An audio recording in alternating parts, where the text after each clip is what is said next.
I'm particularly enthused about today. Sorry for the delay. We're getting started just a couple minutes later than one. So I think it's three after one now. Uh, as I was clipping on my mic, it broke. The part that holds the mic onto my piece of clothing broke. So hopefully you're able to hear me clearly. That ended up causing a delay in getting started, but hopefully you're able to hear me clearly. Anyway, yeah, as always, I'm glad to be here sharing love and light and all that good stuff, good vibrations with you, and hopefully sharing some things that you'll be able to take and utilize in your life in a way that will be edifying for you, in a way that will help your life to flow with an increased sense of well-being, and really in every area of your life. And so here we are on September 25th, 2022. Um, Kind of special time in my life right now. I had a natal day on this past Friday, just a couple days ago. It's Libra season. And so I'm going to give a shout out where that's concerned. Um, and that's just really largely a part of my vibe in general. Not only is the sun in Libra, but we've got this new moon going on today. Not that I'm going to be giving an astrology lesson per se, maybe just a little bit, but really what it's kind of a catalyst for, talking point for today. And so we're gonna deal with this theme of stuff that's really related to Libra energy. So peace and love to everybody who's here, wherever it is that you're watching from, whether YouTube or Facebook. Certainly glad to have you and welcome you with love and extend grace and peace to you. So this is my second time speaking today. I spoke uh, just a little bit ago and ministered, and the theme was actually it's all an inside job for that message. And today it's gonna, in our time together today, it's gonna have some of those similar things, because really it is an inside job. And so being the Libran that I am, I'm gonna talk from the context today of relationships. Um, and that's a very Libra thing, to think about. Um, and harmony is also a much beloved aspect of Libran energy, if you will. And so, in this context today, we're really going to deal with harmonizing your relationships, but starting from within. Okay, harmonizing your relationships and starting from within.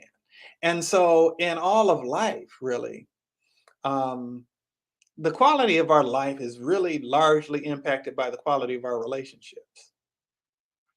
By the quality of our relationships. The things that we do, the things that we enjoy in life, somehow there's something sweeter to it when we can share them with other people, right? Do you have anybody in your life when you get some good news, you want to share it with us or that particular person? Or maybe even things in your life that come up that you don't feel so good about. Maybe you have somebody that you might like to share those things with, to be able to kind of give them off your chest, have a safe space. Somebody that you have in your life that's a safe space for you to talk about the things that make you feel uncomfortable, the things that you don't feel good about, the things that hurt you or frustrated you or disappointed you. Um, there are so many things that we experience in this life that is significantly impacted by our relationships with other people. Okay. We want to have loving relationships. We want to have healthy relationships. We don't always know how to have healthy relationships sometimes. There might be particular relationships, maybe with the child, maybe with a lover, maybe with a parent, that may be difficult for you. And even that relationship with God might sometimes be a challenge based on disappointments that you may have experienced in life, right? But we're going to be dealing with relationships today and harmonizing relationships today, but starting from within, where we're using our own internal beingness as a springboard from which to launch and a place from which to operate in our dealings and in our interactions with other people, right? And whatever relationship or whatever type of relationship is coming to your mind, even as we broach this subject, I just want to encourage you to invite that relationship into this space, into your focus, into your thought processes, certainly into your heart, is we're dealing with this on today. All right. So, and by the way, even when people make their transition and they're no longer here in the physical, they're no longer, as I say, sucking wind, those relationships still haven't ended. Those relationships still haven't ended. They still go on. 3 or 4 weeks ago, I had Buddy on, my Nafis, and we just had this wonderful conversation, as he and I always do. And usually when we're on for these hope and healing sessions, we're on for about an hour. We were on for over 2 hours on that time, and one person, a curly conscious king, who's frequently here for our hope and healing session, said, even being on for 2 hours, still we've got to have him back for a part two. But the way that we came to meet was in connection with his 8-year-old daughter, who had cancer and at 9 ended up leaving the planet. And we've developed a really wonderful brotherhood in the midst of that, and really largely as a function of that. But he was sharing about his own healing, the healing of his heart, in the context of the transition of his daughter, and um, how that actually ended up working out in his life in a way that actually ended up being rather beautiful. How that pain was turned into something really, really beautiful. And he still has this relationship with his daughter. And he was saying even how, and I was just sharing with someone else whose son recently made their transition. Uh, just less than an hour ago, I was talking with this person about this, and um, we were talking about this idea of how the relationship continues to exist, how the relationship continues to exist, even though the person may not be here anymore. And there's still healing that can happen in some of these relationships. There's still transformation that can happen in some of these relationships. Again, it could be regardless of who the person is, whether it's spouse, um, an offspring, a parent, a sibling, a dear friend, whatever the case might be, right? But again, we're talking about starting from on the inside. All right. Now, if you've been here at all, any number of times, you probably realize that I'm something of a romantic. Um, and it's not just about romantic relationships. That's part of just a general part of my vibe in general, regardless of in life. I uh, this past Friday was my natal day, and uh, completed my 51st uh, revolution of the Earth in its orbit around the sun, and hung out for part of the day with my mom and stepdad, and we went out to eat and kind of went by some water and checked out, some parks that were by the water, and that was a wonderful time. But something that came up on a number of occasions. My mom kind of mentioned, uh, how just in life I kind of have this sense of wonderment. I'm 51, but I still have this sense of wonderment with life. I still view life through. uh, Although I've definitely experienced my fair share of pain, no doubt about that. Um, I see life in a romantic way. Okay, and I seek to have a beautiful love relationship um, with life itself. Hey, bro, greetings to you and thank you. I appreciate it. Um, and that is, yes, that is definitely a part of who I am. Whether you consider yourself a romantic or not, what I definitely want to communicate in very clear terms is that you are a child of love, and love is your essence. And we are called to be, demonstrate, receive, and give love, to experience love in beautiful and wonderful and magical ways. Now, you might not be one who like goes for the flowery language and things of that nature, and that's all right. Love isn't limited to the romantic, if you will. All right, it's not limited to that. It encompasses that, but it's not limited to that. And uh, you know, the essence of love is God. God's essence is love, put another way. And since you're made of the same stuff that God's made of, your essence is love. Your essence is love. Now, I'm guessing that you probably have experienced some things in your life that didn't feel so loving, right? You've behaved in some ways, perhaps, that was not necessarily the most loving. Sometimes you operated in a sense of love, and sometimes there were other things that were mixed in with that love. Sometimes there was some fear mixed in with it, and so the love didn't come forth in its really purest form. With people in your life that you care about, and you might want to sometimes feel a little tempted to try to control their lives in some ways, right?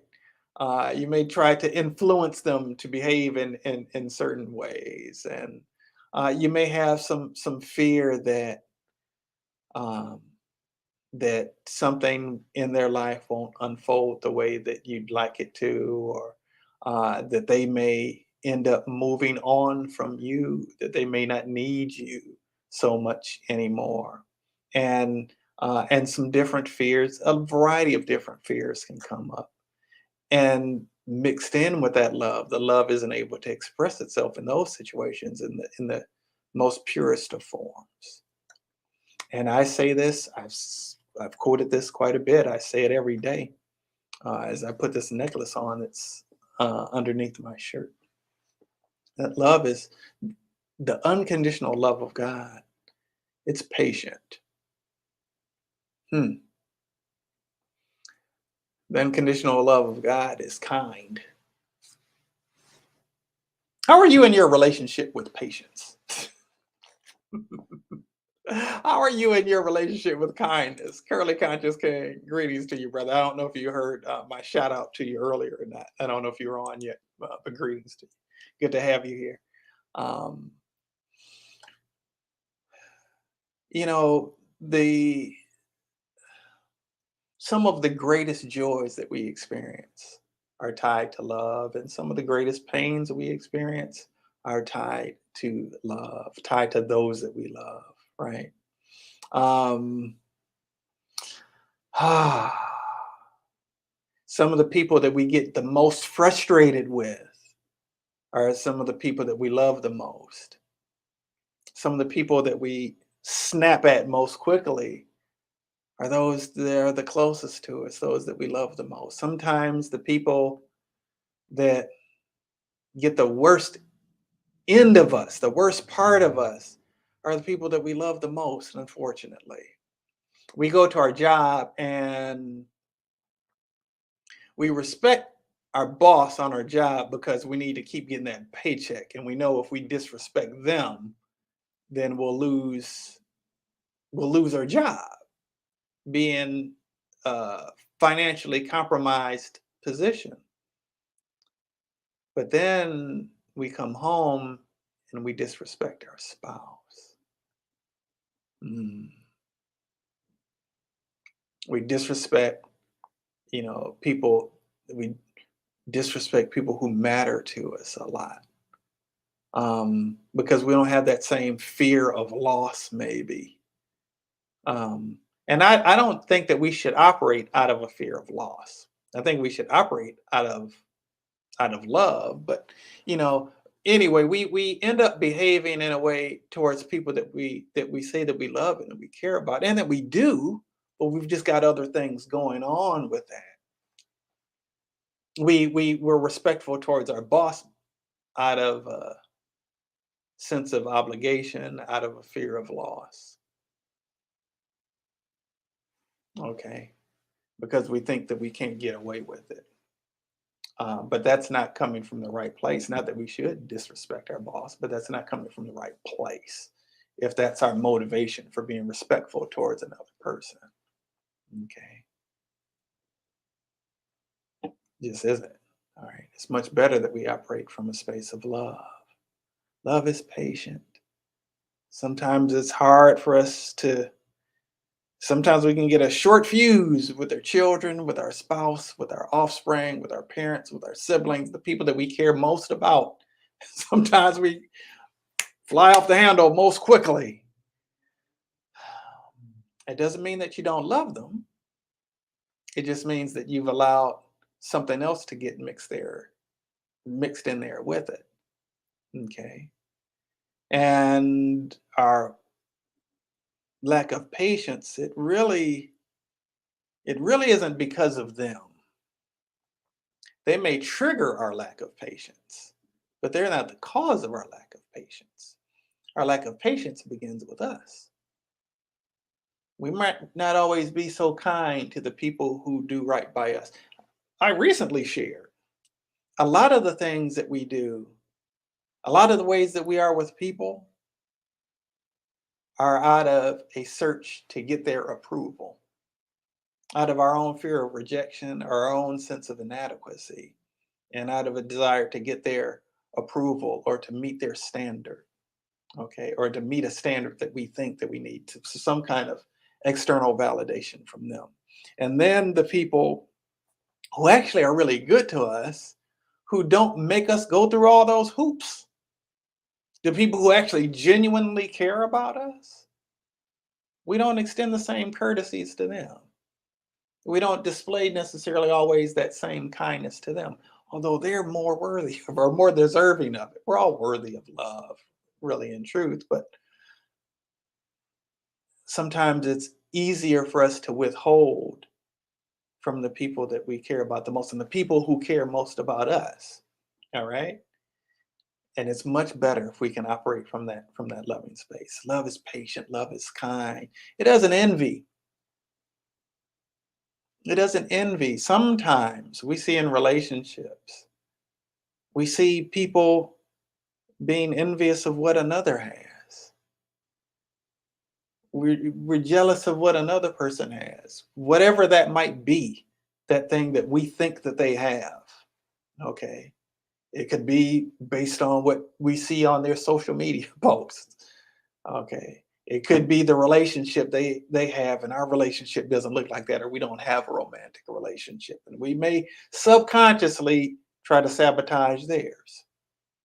Okay. So I married people, most of their friends, it's better for married people for most of their friends to be other married people than for married people to have most of their friends as single people. It's just healthier that way. Okay. And preferentially, people who are in healthy marriages at that, not just married, but in at least reasonably healthy relationships or healthy marriages. Okay. Love is patient, love is kind, it doesn't envy.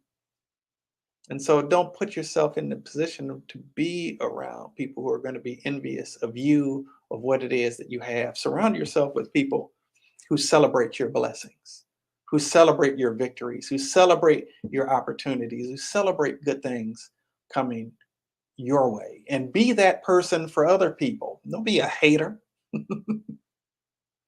When somebody else is blessed and you have the eyes to see it, that's a blessing to you, for you to be able to see other people being blessed. And if blessings are happening around you, that means you're in the vicinity of blessings, and there are blessings coming your way as well. Okay? It doesn't envy. It doesn't boast. It's not proud. Sometimes we need to put our own pride aside. Sometimes we're afraid to be vulnerable with other people. Sometimes in our relationships, we got to be right. We got to be right. Would you rather be right, or would you rather be happy? And that doesn't mean that you have to always concede somebody else as being right when you really feel that you are right. But the key is finding a way to find that harmony, that balance, that coming together, right? And sometimes it's laying that pride aside, laying that pride aside.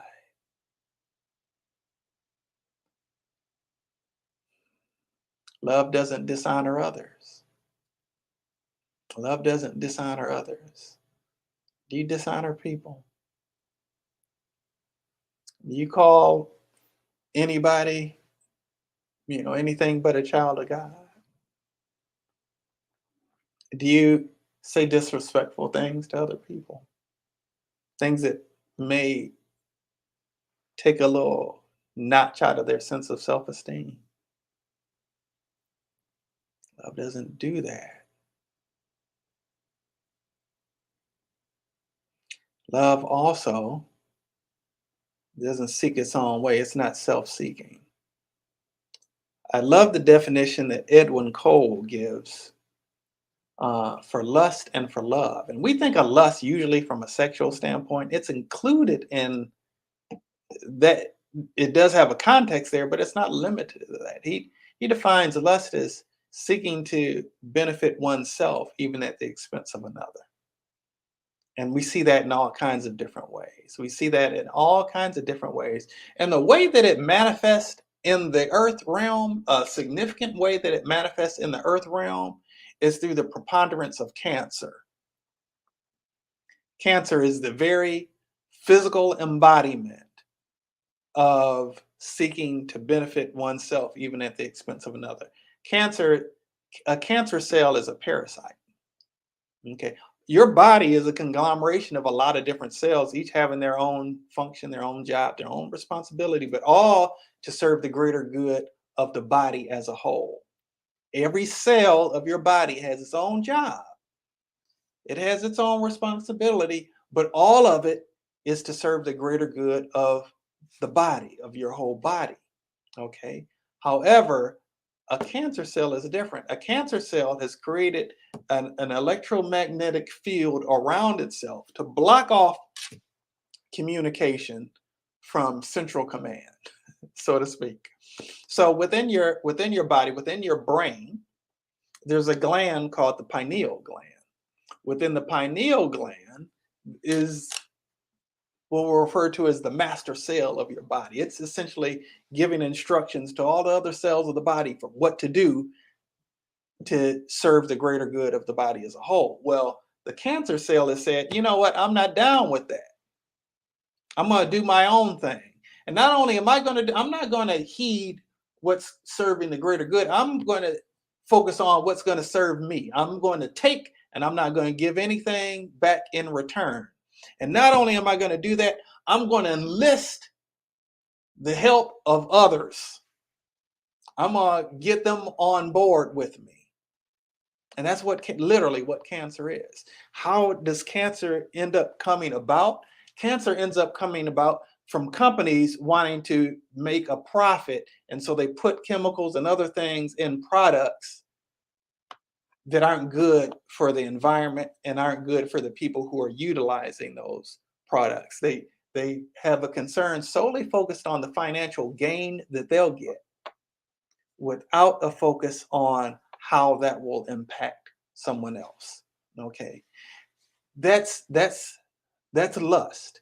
Love, on the other hand, is seeking to benefit another, even if it costs you something to do so. Okay? Even if it costs you something to do so. Now, that doesn't mean go and be just all codependent in relationships. That's not what I'm talking about.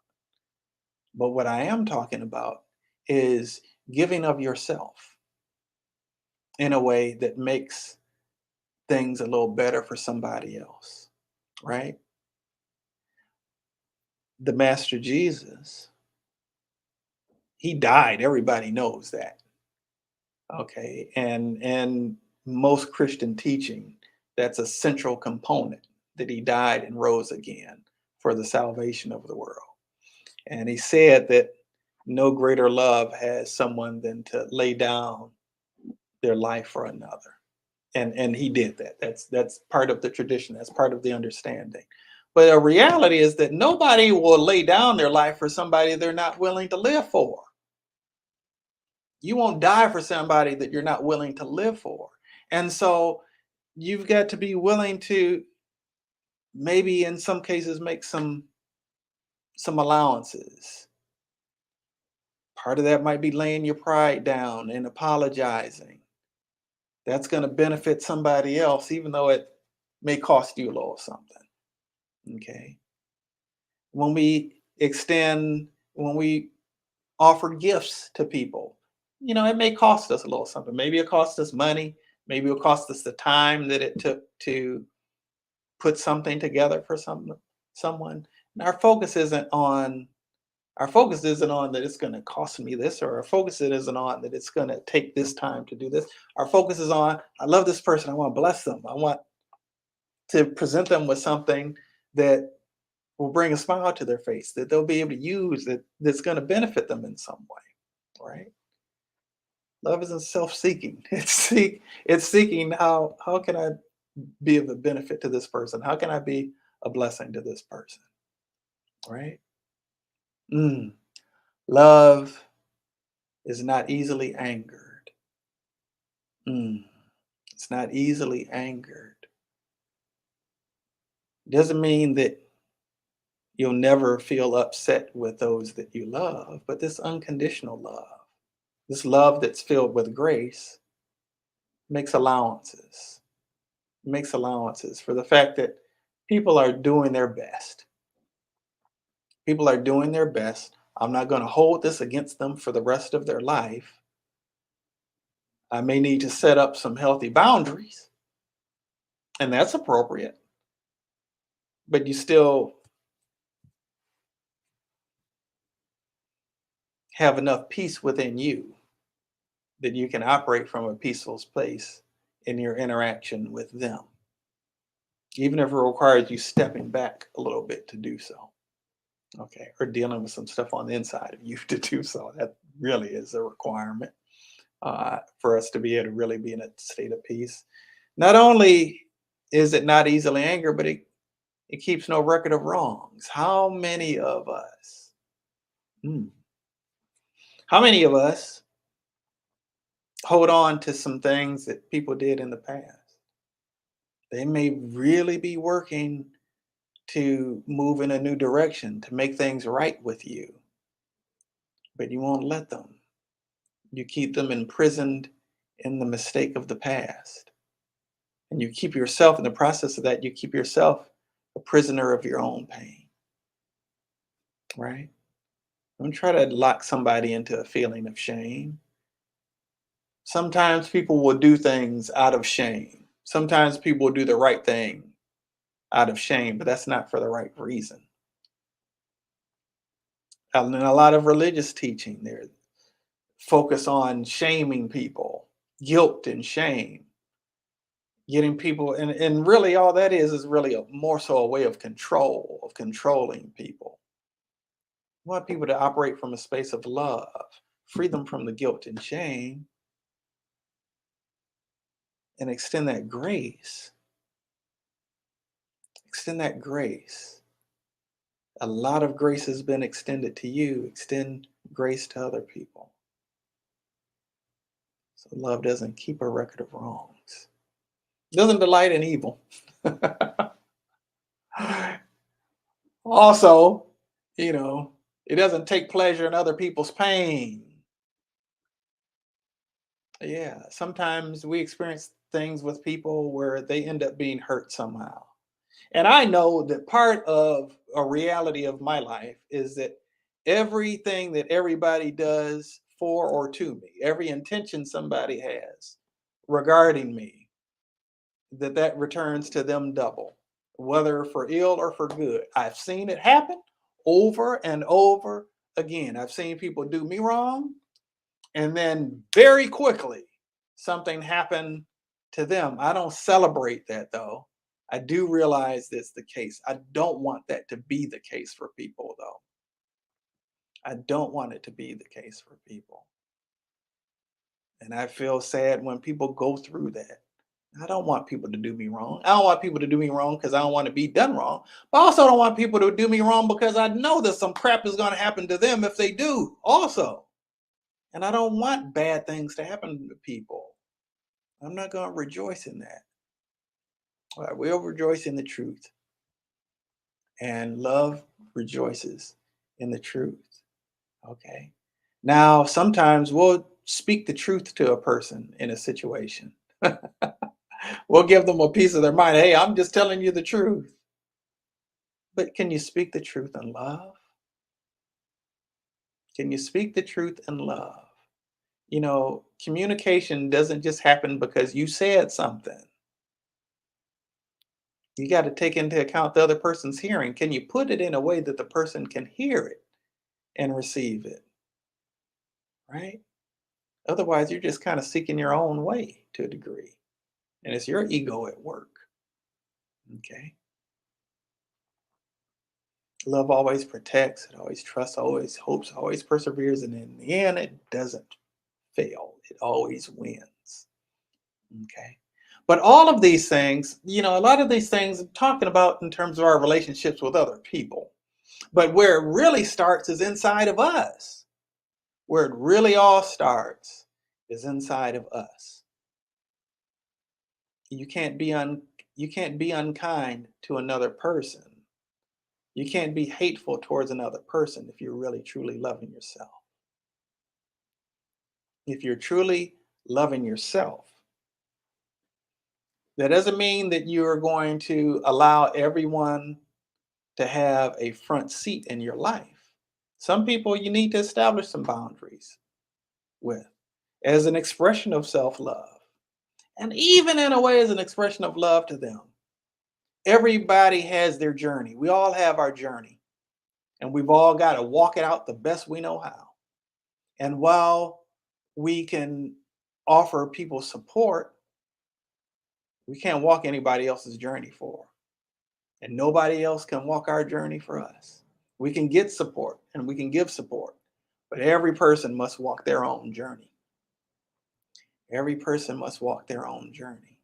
And as we're looking to harmonize our relationships, very much including our relationships with other people, it all really starts inside of us. It all really starts inside of us. You might be wanting a relationship. You might be wanting a romantic relationship, and it might not be happening right now. Or if it is, it might not be happening the way that you want it to. Or you might be in a romantic relationship, and it may not be unfolding the way that you want it to. But go inside. Go inside of yourself and see in what ways can you love you more fully. In what ways can you love you more fully? And I tell you, I've seen it happen in my own life. Things kind of almost magically shift to help bring things into fruition in a way that is actually very satisfying. We can't control other people. We can try our best to, and we may even have the illusion that we are. But in the end, we got to lay that aside. It's not sustainable. It really isn't sustainable. But what we can do is we can go within. We can look at our own shadows. We can choose to love ourselves a little bit more fully. How do we love ourselves more fully? If you're walking around angry and upset, irritated with people all the time, is that good for your well being? No, it's not. No, it's not. There's some things that you can control, and there's some things that you can't control. And stressing out about the things that you can't control, that's not very loving towards you. I'm in Florida. There's a hurricane expected to make its way here, this coming week. Um, and it brings to mind 5 years ago when I was living in Houston and there was a hurricane and evacuated Houston and came to Florida. Um, and it was such a strange thing because, I'm looking, trying to keep updates of what was going on. Um, there's 40 something inches of 50 something maybe inches of rain over just a period of just a couple of days, and Houston is very close to sea level. Just prior to that, just a couple weeks prior to that, it was flooding. I couldn't make my way home. Um, Had to let the wait a few hours for the water to subside to make my way home, and it was nowhere near that amount of rain then. And so I was wondering, what was going on with my place. I lived in an apartment that was on the first floor. My complex was actually in a loop on CNN. It had been underwater for a week and a half. I couldn't control any of that. Couldn't control any of that. Now, stressing the heck out in the process. Well, 2 weeks after the hurricane in Houston, hurricane came to Florida. So end up evacuating there, or Florida, where I am now, even though it's a little further south in the state. Those are things I couldn't control. There are things that you can't control. You can't control other people's behavior. You can teach people how to treat you, but you can't control other people's behavior. You can't. But what you can control is how much time, how much energy you focus on getting things right within yourself, right? A lot of times we end up in toxic relationships because we don't know any better. Because that's all that we've known. Sometimes we end up in relationships with good people and we can't really see it because all we've known has been toxic stuff. There's unresolved stuff from our past, baggage that we have from our past that we may bring other people, and we may not be able to be as freely demonstrative of love towards them, or we may not be able to freely receive the love that they're aiming to pour upon us out of our own sense of unworthiness, because it's maybe something new, something different than we'd experienced before. It's unfamiliar and maybe even a little scary. Again, that's inside work. And as we learn to harmonize our relationships, as we learn to balance out and harmonize the relationship with the presence of God within us and with our own inner child, the wounded aspects of our past, as we learn to love on that person. Maybe your parents weren't for, or maybe one or more of your parents weren't there for you in the way that you needed to be, to feel safe, to feel secure, to feel cherished, to feel embraced, to feel really truly cared for. Or maybe now it's time for you to go back and parent that inner child, that part of yourself that never got what it needed. Love on it, provide it with what was needed that it didn't get before. That part of you that didn't get what was needed before. You be the person to give that to that part of yourself. Okay. If you've got a situation where you know, my life experience is that I live alone and I work from home, and I live in a city that I moved to during a global pandemic. um, and most of my time is spent in this dwelling space. A lot of it in front of the screen because I work on the computer, right? But a lot of my time is spent alone at home. And, sometimes I would like that maybe to be different. I enjoy entertaining. I love for people to be able to enter into my space. I go to other people's space, but I like people to be able to enter into my space. Well, sometimes that happens, sometimes it doesn't. But God put on my heart to entertain myself. I can entertain for myself. And while I think that uh, food is largely a social activity, the eating is largely a social activity, I can still enjoy that time with me. I can still enjoy that time communing with me. And yeah, while the balance may be necessary in terms of sharing those experiences with other people as well, I can embrace the moment for what it is. Okay. What aspect of me feels forgotten about, or what aspect of me feels uh, disregarded, or not important, or not needing to be seen about. And then I give that to myself.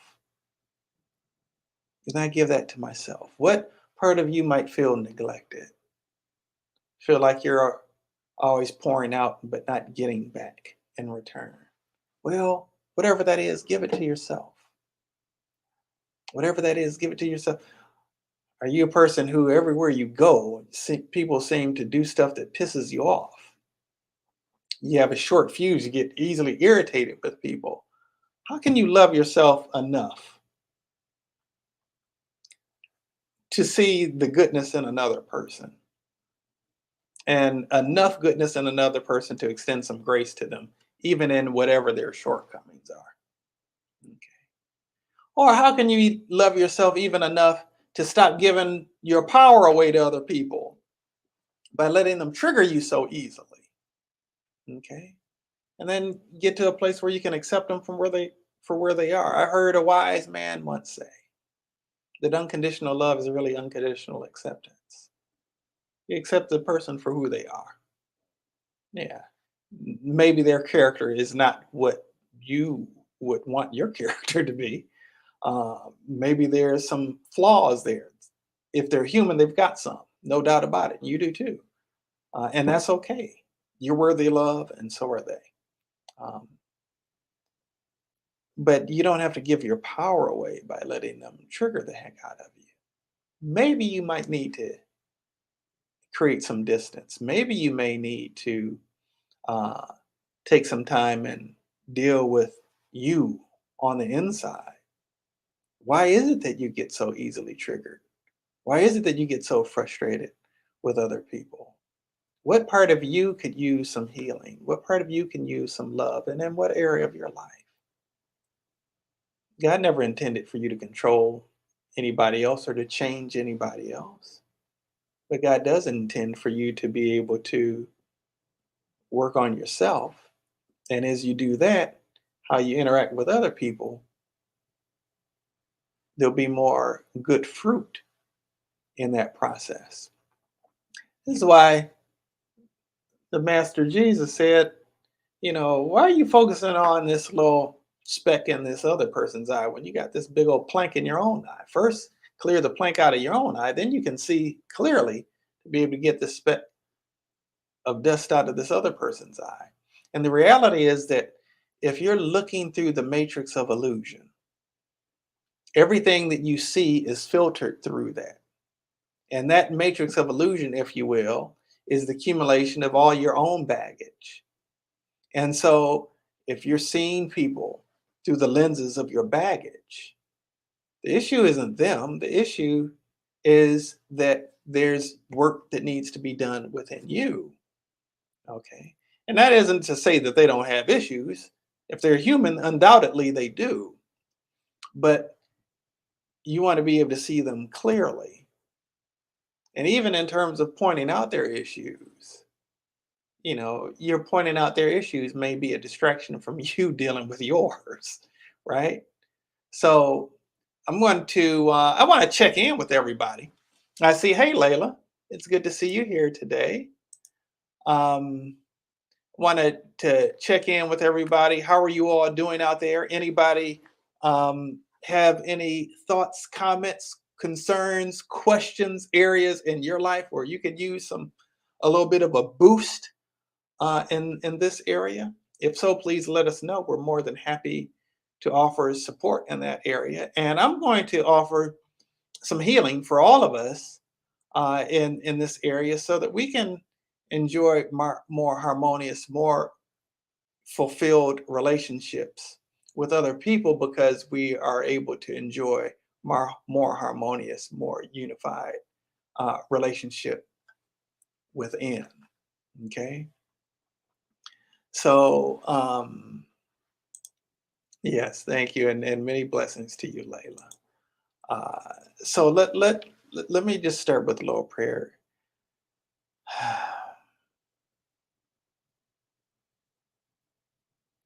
God, I know you to be a healer, a transformer, a purifier.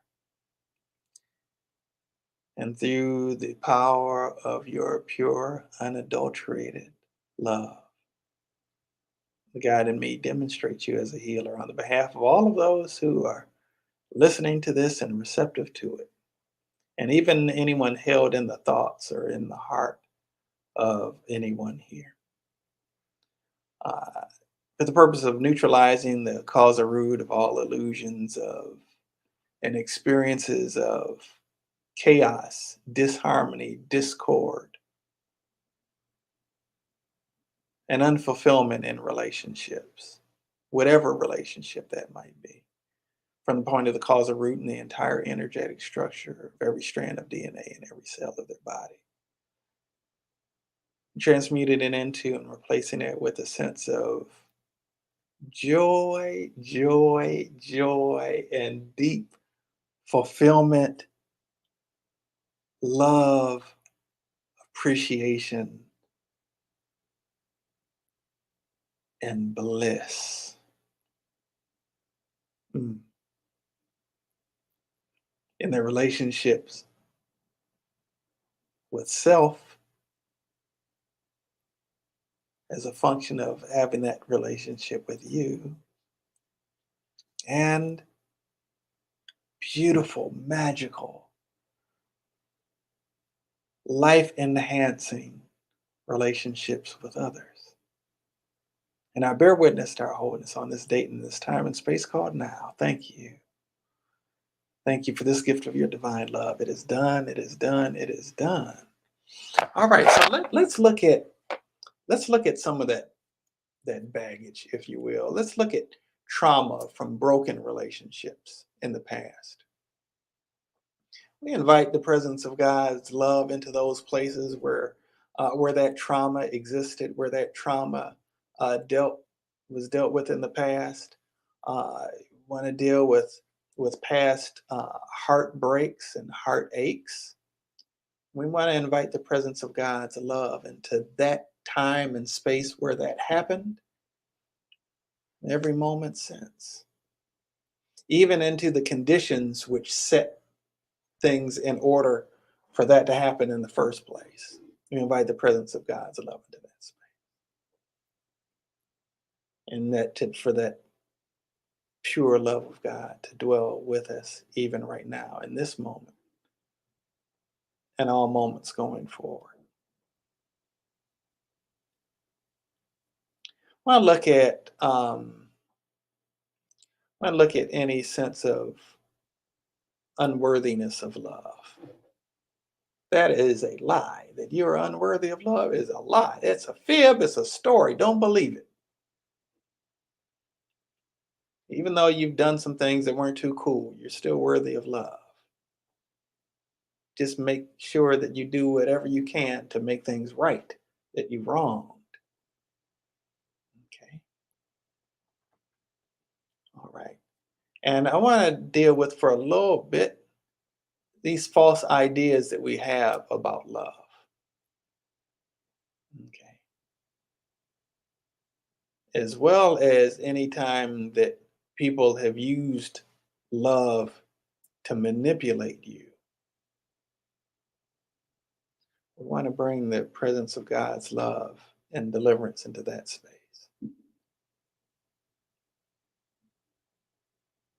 Okay. And I also want to deal with times that you've used love to manipulate other people. We want to bring forgiveness into that space, genuine, authentic repentance, the will to do differently going forward, releasing the shame and the guilt for that, and transmute it into and replacing it with a sense of forgiveness, self forgiveness, and restoration to wholeness. Want to take a moment and look at um, fear of being vulnerable. Fear of being vulnerable. It sometimes it's difficult to feel loved if you're not feeling safe to be vulnerable. The spaces where you're vulnerable are where the spaces where you're most needing to be loved. So I want to address this fear of being vulnerable, and I want to uh, we call into that space the sense of security, even in the midst of the vulnerability, to be able to feel safe and secure, even in your vulnerable moments. And for the insight and wisdom to discern when and with whom is it safe to be vulnerable, and then the courage to do so, and to be able to provide a safe space for others to do the same. And so we call forth that into your life experience, bringing a nice little boost to that. Thank you. Thank you, God. All right, and let's look too at want to look at the social programming that we've gotten, the socialization that we've received from what we've observed in terms of our own relationships, other people's relationships, and belief systems and attitudes about relationships. What we see in the TV and the movies. There's something that I've always pondered. Um, there's something I've always pondered. Why does almost every television show or every movie that deals with sex, why does it have to deal with either manipulation or rape or cheating? Why can't it just be just purely based on love, right? And so I want to deal with the degradation of all that is love and in the greater society as a whole, right? I want to bring love to the spaces where love has lost itself, seemingly lost itself, and bring true love back into the love, into our understanding of love, into our perception of love, in terms of our, even in terms of our uh, truth as it relates to love, and aligning with a greater degree of truth.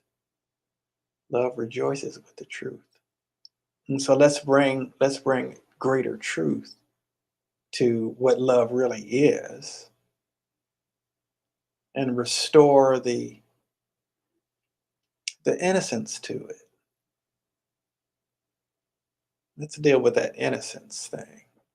A lot of us have experienced what we'd call a loss of innocence. Maybe it was taken from you. We want to bring back a sense of Innocence tempered with wisdom as it relates to love. Innocence in terms of openness. Loving, to be able to love as if you've never been hurt before, but also with wisdom to not go for the same okey doke that you went for before, but to still be able to trust love, but with those who are worthy of being trusted with your heart. Okay. All right. All right. All right. Now, this last thing that I want to do is really dealing with restoration of our relationship with God. Okay.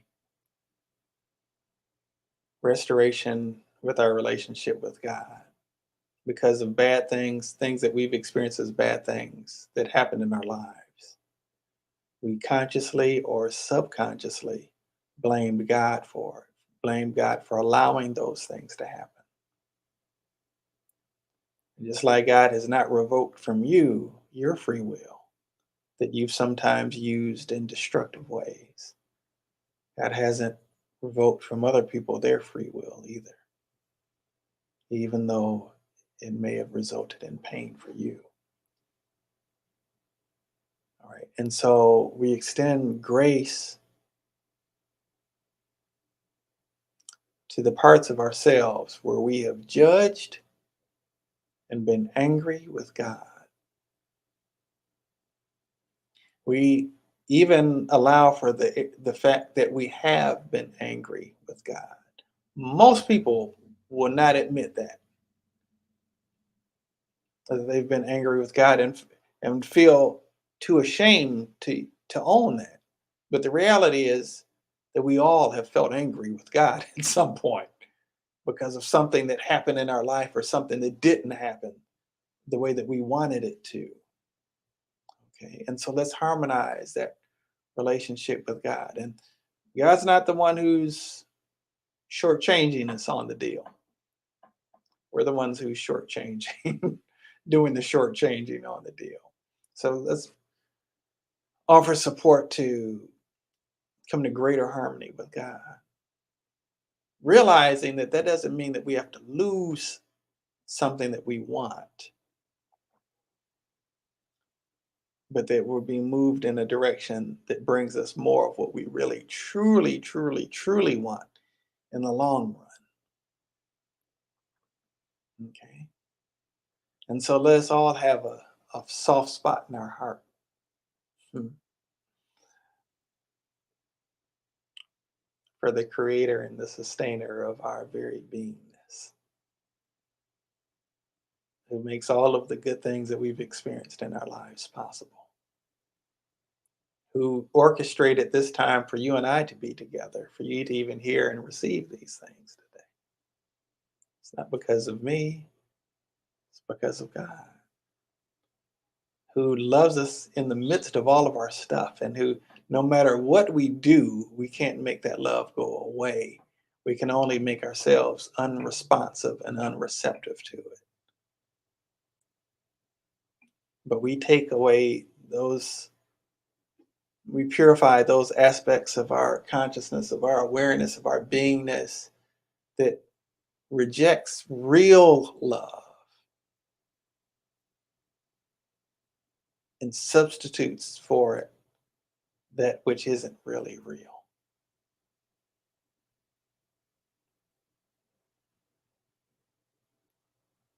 Thank you, God. And let's offer support to really, truly know what it is to receive the love of God, that unconditional love.